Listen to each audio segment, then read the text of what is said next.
Our first editorial is from 2nd July Hindu newspaper, which talks about the World Bank withdrawing from its climate change action plan targets. Okay, so ये जो topic है ये आपके environment, economy, international relation सबके लिए काफी important है, तो प्रीलिम्स और मेंस के पर्सपेक्टिव से दोनों से ही इंपॉर्टेंट है।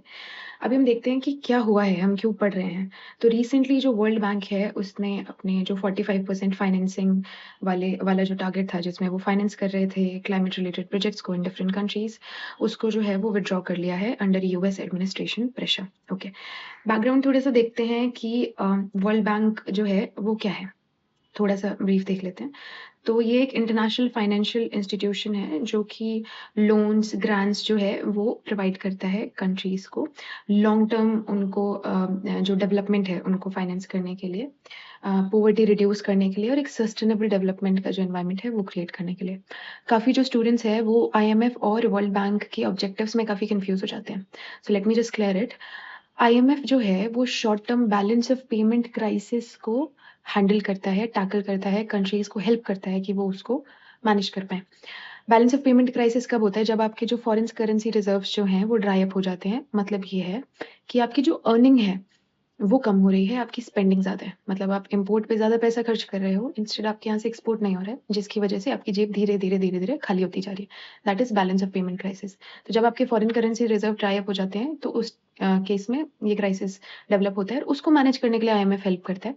Whereas if we talk about World Bank, ये लॉन्ग टर्म डेवलपमेंट प्रोजेक्ट्स में हेल्प करता है कंट्रीज़ के। उनमें इंफ्रास्ट्रक्चर डेवलपमेंट, ह्यूमन डेवलपमेंट और पॉवर्टी को ओवरऑल रिड्यूस करने में। So this is difference between objective of IMF and World Bank. अभी हम वर्ल्ड बैंक के जो ये क्लाइमेट चेंज एक्शन प्लान है इनके बारे में देखते हैं कि ये क्या चीज़ है, क्यों हम पढ़ रहे हैं इनके बारे में। तो क्लाइमेट चेंज एक्शन प्लान जो है ये 2020 में वर्ल्ड बैंक लेके आया था। It was a road map, 5 साल के लिए लेके आए थे। इनिशियली बोला था कि जो भी क्लाइमेट रिलेटेड प्रोजेक्ट्स होंगे उसमें वर्ल्ड बैंक 35% फाइनेंसिंग करेगा।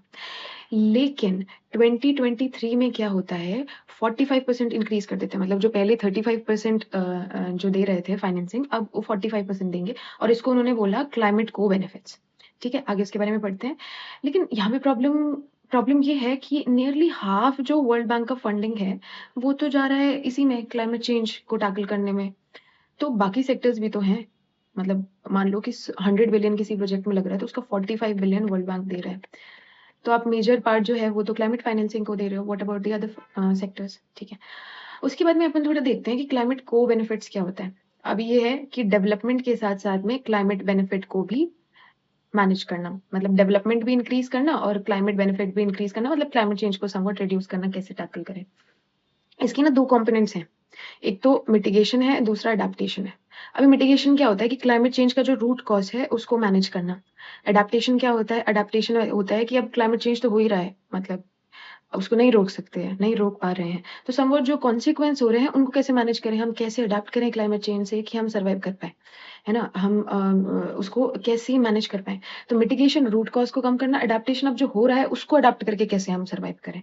ठीक है? तो mitigation is reducing greenhouse gas emission and adaptation is helping communities adopt to climate change. इसमें एग्जांपल्स में हम कुछ देख लेंगे, जैसे ग्रीन हाउस गैस एमिशन के रिडक्शन में solar energy, wind energy, electric transport, ये सब आ गया। अगर कम्युनिटीज़ की हेल्प करनी है कि कैसे वो अडॉप्ट करें, तो उसमें फ्लड प्रोटेक्शन हो गया, है ना? वाटर कंजर्वेशन हो गया, क्लाइमेट रेजिलिएंट एग्रीकल्चर हो गया, ये सब आ जाते हैं। अभी लेटेस्ट डेवलपमेंट क्या हुई है? 29 जून को वर्ल्ड बैंक ने बोला कि वो ये जो 45% क्लाइमेट को बेनिफिट वाला जो फाइनेंस टारगेट है इसको रिड्यूस कर देंगे, मतलब इसको रिटायर कर देंगे।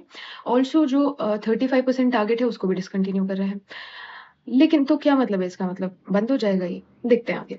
फिलहाल के लिए इन्होंने बोला है कि हम इनपुट से आउटकम की तरफ शिफ्ट कर रहे हैं। मतलब हम ये नहीं देखेंगे कि कितना मनी स्पेंड हो रहा है, प्रोजेक्ट में कितना पैसा लगाया जा रहा है, बल्कि हम ये देखेंगे कि वो प्रोजेक्ट किस तरीके से, क्या कॉन्सिक्वेंसेज़ आए उसके, आपने क्या अचीवमेंट्स हैं आपकी, आपने कितना ग्रीन हाउस गैस एमिशन कम किया, आपने कितना फॉरेस्ट कवर इंक्रीज़ किया, आपने मतलब आउटकम क्या निकला है आपका। तो ये फिलहाल के लिए इनपुट से आउटकम की तरफ जो है वो शिफ्ट करें। आप बोल सकते हैं इनपुट से आउटपुट की तरफ शिफ्ट कर रहे हैं। ओके, अब नेक्स्ट आते हैं कि ये हुआ क्यों है। अभी एक मेजर ना वर्किंग देखेंगे क्लाइमेट वर्ल्ड बैंक की, कि वर्ल्ड बैंक जो है वो कंट्रीज के शेयर होल्डिंग पे काम करता है। डिफरेंट कंट्रीज हैं वो शेयर होल्डर्स हैं, ये फिर फाइनेंसिंग देती हैं वर्ल्ड बैंक को। पैसा कहाँ से आता है? अभी इसमें जो यूएस है उसके पास मेजर वोटिंग पावर है। वाई? क्योंकि मेजर फाइनेंसिंग देता है यूएस। तो जाहिर सी बात है कि अगर आपके पास वोटिंग पावर ज़्यादा है तो आपका इन्फ्लुएंस भी ज़्यादा होगा। तो यूएस का वर्ल्ड बैंक की पॉलिसीज पे काफ़ी अच्छा खासा इन्फ्लुएंस अपन को देखने को मिलता है। यही रीज़न है इस वाले चेंज का भी हम कह सकते हैं। ठीक है, तो यूएस एडमिनिस्ट्रेशन ने प्रेशर बनाया वर्ल्ड बैंक पे, तो वर्ल्ड बैंक ने ये जो टारगेट्स हैं इनमें कुछ चेंज किया है। ठीक है, अभी विल क्लाइमेट एक्शन स्टॉप? क्या क्लाइमेट एक्शन स्टॉप हो जाएगा? नहीं एग्जैक्टली बस तरीका चेंज हो रहा है ना। अभी भी वो फाइनेंस करेंगे, लेकिन फाइनेंस इस बेसिस पे नहीं करेंगे कि आपने कितना अनाउंस कर दिया है, वो इस बेसिस पे करेंगे कि आपका आउटकम कैसा आ रहा है। It will still continue to support countries in climate change. It will still help nation meet their nationally determined contribution under Paris Agreement. ये फिलहाल नेट ग्रीन हाउस को भी ट्रैक करेगा, उसके एमिशन को भी ट्रैक करेगा, और कितने लोग जो हैं वो क्लाइमेट रिस्क को लेके रेजिलेंट हो गए हैं उसको भी ट्रैक करेगा। तो टारगेट्स रिमूव हुए हैं, क्लाइमेट प्रोजेक्ट्स अभी भी एग्जिस्ट करते हैं। अभी हम ये देखेंगे कि डेवलपिंग कंट्रीज पे इसका क्या इम्पैक्ट है। तो इम्पैक्ट आएगा, ऑफ कोर्स आएगा। अभी क्या होता है कि जैसे आप पहले फाइनेंसिंग मिल जा रही थी, अब फाइनेंसिंग नहीं मिलेगी उन्हें इस तरीके से, उन्हें आउटकम्स दिखाने पड़ेंगे, है ना। तो जो क्लाइमेट प्रोजेक्ट का जो स्पीड है वो स्लो हो सकता है, क्योंकि डेवलपिंग कंट्रीज उतना पैसा शायद ना लगा पाए, तो टाइम लग जाए उनको, है ना। रिन्यूएबल एनर्जी इन्वेस्टमेंट भी कम आ सकती हैं। वल्नरेबल कंट्रीज जो हैं, जो ऑलरेडी बहुत वल्नरेबल है सिचुएशन को लेके, उनका जो अडेप्टेशन प्रोजेक्ट्स है वो थोड़ा स्लो हो सकते हैं, है ना। तो क्लाइमेट फाइनेंस कम होगा तो स्पीड स्लो होगी, इन्वेस्टमेंट नहीं आएगी एकदम से, और अडेप्टेशन भी स्लो होगा। तो ये एक प्रॉब्लम हो सकती है, क्योंकि these countries are heavily dependent on multilateral climate finance. इसलिए कोई भी रिडक्शन क्लाइमेट फोकस लैंडिंग में जो प्रोग्रेस है उसको स्लो करेगा। ये एक वो है। अब इंडिया के पर्सपेक्टिव में हम देखते हैं कि इंडिया जो है वो उसका कैसा है वर्ल्ड बैंक की ये क्लाइमेट असिस्टेंस। तो हमारे यहाँ बहुत सारे प्रोजेक्ट्स हैं जिसमें वर्ल्ड बैंक ने मदद करी है। जैसे क्लीन ट्रांसपोर्ट में इलेक्ट्रीफाइड फ्रेट रेल्स हो गई हमारी, उसमें वर्ल्ड बैंक ने हेल्प की। जो इनलैंड वाटरवेज हो गए, मतलब जो रिवर बेस्ड वाटरवेज हो गए, उनमें काफ़ी मदद करी है ये, क्योंकि चीप भी होते हैं और इन्वायरमेंटल फ्रेंडली भी होते हैं, है ना। तो इसमें काफ़ी मदद करी है। Forest restoration in states like Madhya Pradesh and Meghalaya, World Bank ने काफ़ी हेल्प करी है ना। अभी still continues to do it. इससे क्या होता है, बायोडाइवर्सिटी कंजर्वेशन होगा, कार्बन सिक्वेस्ट्रेशन होगा। अभी forest are naturally they absorb carbon during the process of photosynthesis, इसलिए फॉरेस्ट को हम कार्बन सिंक बोलते हैं, तो कार्बन सिक्वेस्ट्रेशन में भी हेल्प करेंगे। उसके अलावा क्लाइमेट रेजिलेंट जो एग्रीकल्चर है उसमें भी वर्ल्ड बैंक जो है वो सपोर्ट कर रहा है इंडिया को। डैम रिहेबिलिटेशन, अभी इंडिया में मोस्टली डैम जो है वो काफ़ी पुराने हैं, पुराने डैम अपनी स्ट्रेंथ लूज कर देते हैं, तो उनको रिपेयर करना, उनको स्ट्रेंथन करना, उसमें भी वर्ल्ड बैंक हमारी मदद करता है। एक और योजना है हमारी अटल भूजल योजना, इसमें कम्युनिटी के पार्टिसिपेशन से हम ग्राउंड वाटर मैनेजमेंट करते हैं, इसमें भी वर्ल्ड बैंक ने मदद करी है हमारी, है ना। मैनग्रोव रिस्टोरेशन में भी मदद की है हमारी वर्ल्ड बैंक ने, ईस्ट कोस्ट और वेस्ट कोस्ट पे। अब मैनग्रोव्स कितने इंपॉर्टेंट है हमें पता है, बायोडाइवर्सिटी भी वहाँ पे अबंडेंट रहती है क्योंकि इकोटोन रीजन रहता है ना। कोस्टल प्रोटेक्शन, जो कोस्ट वाले एरियाज हैं वहाँ के जो इन्वायरमेंट है, वहाँ के लोग हैं उधर को उनको प्रोटेक्ट करना। कार्बन सिंक भी मेजर कार्बन सिंक माना जाता है मैनग्रोव्स को। अभी बिहार में जो कोसी रिवर है उसको सौरो ऑफ बिहार भी बोलते हैं, तो वो फ्लड वगैरह कॉज कर रही थी, तो उसमें भी एम्बैंकमेंट को स्ट्रेंथन करना, फ्लड के डैमेज को कम करना, है ना, इन सब में वर्ल्ड बैंक ने हमारी मदद की है। रिन्यूएबल एनर्जी के को बढ़ाने में भी सपोर्ट किया है, solar parks, rooftop scholars, battery storage, green hydrogen, सब में मदद की है। केरला में भी फ्लड रेजिलियंस को बढ़ाने के लिए वर्ल्ड बैंक ने मदद की है। एक हमारा और प्रोग्राम है वन हेल्थ प्रोग्राम करके, इसमें हम ह्यूमन, एनिमल और इन्वायरमेंटल हेल्थ तीनों को साथ में देखते हैं, आइसोलेशन में नहीं देखते। ये बहुत सारी जूनोटिक डिजीज होती हैं जिनका लिंक होता है तीनों से, तो अगर हम तीनों को टैकल करेंगे तो हम बहुत सारी बीमारियों से बच सकते हैं। एग्जाम्पल हमारा कोविड-19 का है। फिर ये हम देख चुके हैं कि क्या ये प्रोजेक्ट्स रुक जाएंगे? नहीं रुकेंगे, ऑफ कोर्स नहीं रुकेंगे, है ना, बट आउटकम पे थोड़ा शिफ्ट हो जाएगा। ओके, तो ये हमने कुछ देखा, की टर्म्स हमने देखे, जैसे क्लाइमेट फाइनेंस क्या होता है, ये मनी दी जाती है क्लाइमेट मिटिगेशन और अडेप्टेशन के लिए। मिटिगेशन क्या होता है, अडेप्टेशन क्या होता है, हमने देखा है ना। दोनों में क्या डिफरेंस है वो हमने देखा। नेशनली डिटरमाइंड कॉन्ट्रीब्यूशंस क्या होते हैं, ये अंडर पेरिस एग्रीमेंट हर कंट्री जो है अपने क्लाइमेट टारगेट्स फिक्स करती है, तो सब कंट्री का अपना क्लाइमेट टारगेट है। अभी आप मुझे कॉमेंट सेक्शन में बताएंगे अगर आप ये वीडियो देख रहे हैं कि इंडिया का जो नेशनली डिटरमाइंड कॉन्ट्रीब्यूशन है वो क्या है।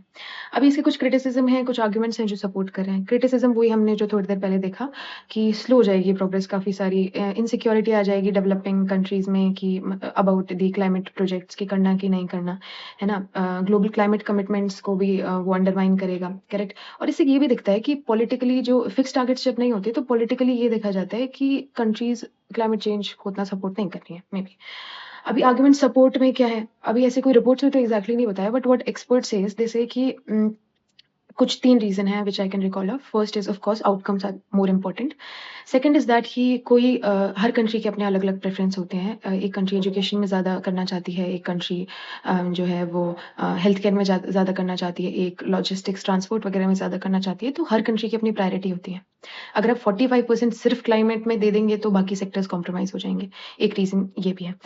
तीसरा रीज़न ये भी हम लिख सकते हैं कि बैलेंस नहीं क्रिएट हो रहा है ना, ऐसे तो आप एक जगह ज़्यादा पलड़ा भारी कर दे रहे हैं 45% और 55% इंक्लूडिंग एवरी अदर सेक्टर, तो वो बैलेंस नहीं क्रिएट हो पा रहा है क्लाइमेट और डेवलपमेंट का साथ-साथ में। वे फॉरवर्ड वर्ल्ड बैंक का क्या हो सकता है? Continue strong climate financing, development और एनवायरमेंटल गोल्स को बैलेंस करें, मतलब डिसबैलेंस ना कर दें। वल्नरेबल कंट्रीज़ को क्लाइमेट रिस्क से बचाएँ, है ना? ट्रांसपेरेंट मॉनिटरिंग रखें और जो आउटकम्स हों, वो काफ़ी ज़्यादा ट्रांसपेरेंट और मेजरेबल हों। ठीक है? अडैप्टेशन को भी मिटिगेशन के साथ-साथ में सपोर्ट करें। Now here's the UPSC mains question. Climate finance is not merely environmental investment, it is a investment in sustainable development, poverty reduction and global resilience. तो इस पे आप जो है एक आंसर लिख सकते हैं। कुछ पॉसिबल जो है वो यूपीएससी प्रीलिम्स क्वेश्चंस हैं। जैसे first question is with reference to World Bank Climate Change Action Plan, consider the following statements. First है, it was originally launched in 2020. Second है, it originally aimed to allocate 35% of World Bank's financing to climate-related projects. Third है, in 2023, the climate finance targets was increased to 45%. तो इसमें आप देख लीजिए कुछ questions हैं which I have added. You can take the screenshot or pause the video and try solving them. These are the questions. This is question number 2. This is question number 3. This is question number 4. This is question number 4. This is question number 5. This is question number 6. This is question number 7. This is 8th. ये आप try कर सकते हैं. This is 9th. You can pause the video and start solving the questions. This is question number 10. So these are the questions you can try. ये कुछ mains की questions हैं which you can try writing. Okay. If you find this video helpful, then please hit the like button and subscribe to my channel. Thank you so much.